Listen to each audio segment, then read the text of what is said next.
Good early day, y'all. Deborah to be back with another video from the back roads 2. So I've moved on, and I'm at somewhere that is free. That's the reason why I'm here. I've got 2 big beds here, a TV, a refrigerator, bathtub. I'm going to take a bath here in a little while. Toilet. Some free food. Actually, it's free to the extent of me paying $1. And a little bit of money, play money. And so it's not really that nice of a place. I mean, I'm very appreciative of it. I just went out to the balcony, and it's got peeling paint on the railings. I was going to go out there and do the video, but it smells very much like smoke.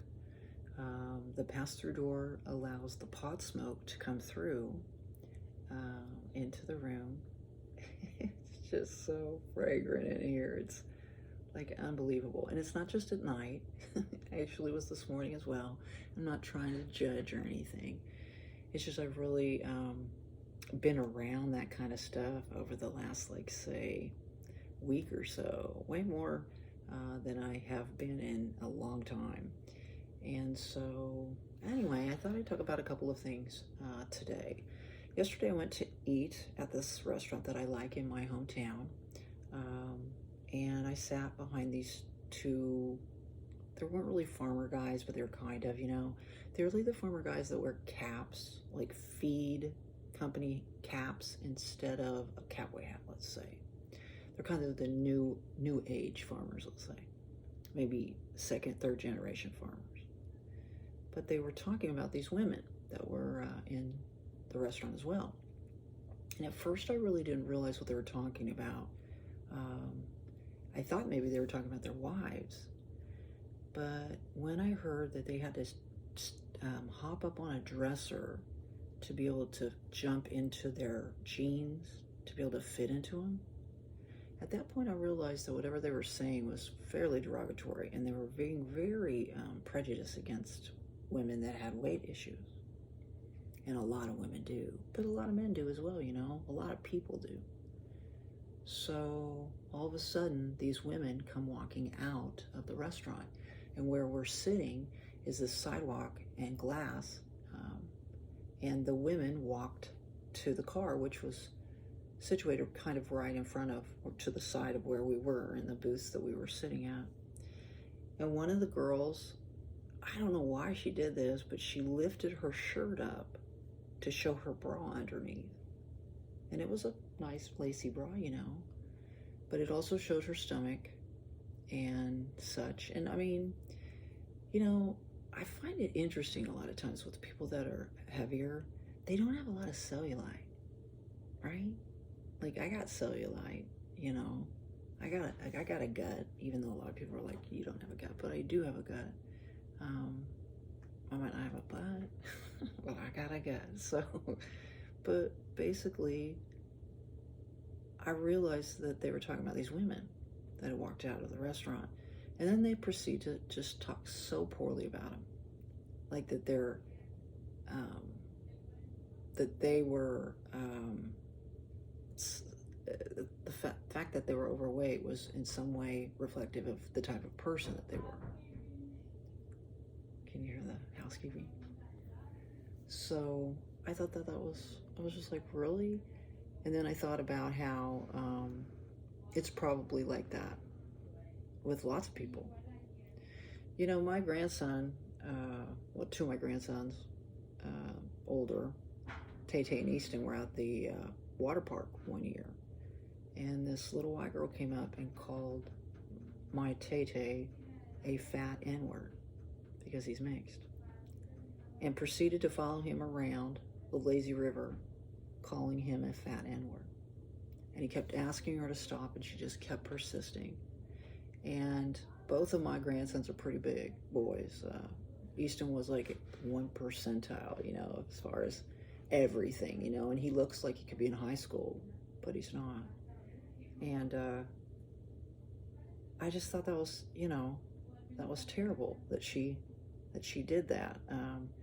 when people hear that she was following him, calling him the N-word, hard R N-word, but when they found out that she called him a fat, hard R N-word, a lot of people that I've told this to really became like incensed at that point. Wow, not just the N-word, but fat too, you know, that's just, and then when they found out the specifics of you know, it being this cute little white girl, you know, in this day and age, who are they going to believe? Do you know what I mean? I mean, just honestly, right? So anyway, I got to experience that point of view of some men from our state in the way that they feel about women that are overweight. That rhymed too, didn't it? So also yesterday when I was at my shed, I drove past this chick, and she had all her things out like I used to. She was putting them in tubs, in boxes, and I could hear the sound of the, you know, the tape. And I realized, looking in her vehicle, that she was probably living out of her vehicle. And she was using her shed as a home base like I am. And I thought, wow, I wonder if she's sleeping in her vehicle. I wonder if she's got any screens, because I have some spare screens. And I wanted to go over and ask her, you know, I wanted to kind of veil it, say, would you need any, like for your car if you're camping or whatever, you know, just kind of present it in that way. But I didn't want to invade her privacy, and I didn't know what her feelings were. Oftentimes, when you first venture into taking the bull by the horns and taking care of the situation yourself, you feel shame.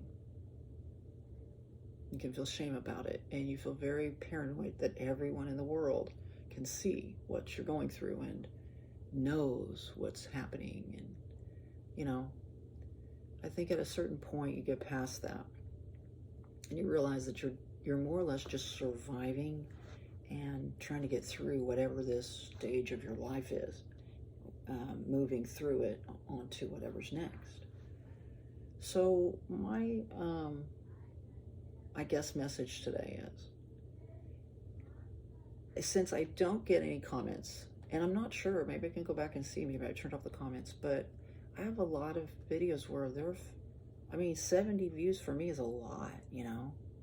And so I'm wondering why and who the demographics is. I watch a lot of different genres here on YouTube, and I comment on a lot of different genres. Not on all of them, though.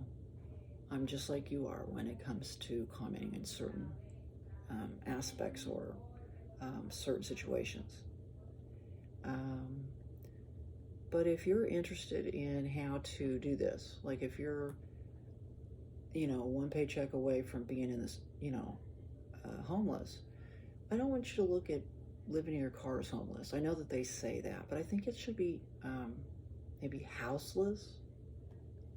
Because I'll tell you, on the way here yesterday, as I was driving, I sat there thinking about, you know, at some point I'm probably going to need to get a van or an RV or something.